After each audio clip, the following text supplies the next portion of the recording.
అందరికీ నమస్కారం. Welcome to my channel Aparna styles and vlogs. ఈరోజు వ్లాగ్ టమాటా రసం సింపుల్గా ఈజీగా ఎలా చేసుకోవాలో చూద్దాము.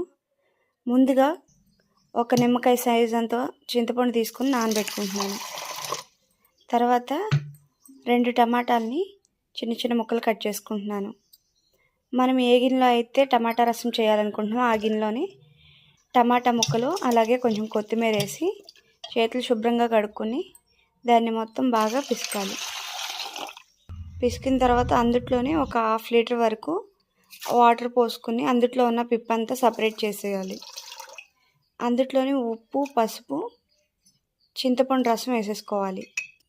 తర్వాత ఘాటుగా ఉన్న పచ్చిమిరపకాయలు 2 అలాగే సన్నగా తరిగిన ఉల్లిపాయలు వేసుకుని ఆ 2 సాఫ్ట్ అయ్యేంత వరకు మరిగించుకోవాలి. ఇప్పుడు ఒక గిన్నెలో అన్న లేదా రోట్లో అన్న 1 స్పూన్ జీలకర్ర, 1.5 స్పూన్ మిరియాలు, 10-15 వెల్లుల్లి రేకులు వేసి బాగా దంచుకోవాలి. తర్వాత దాన్ని ఆ రసంలో వేసేసుకుని చిటికెడంతా బెల్లం ముక్క కూడా వేసుకోవాలి.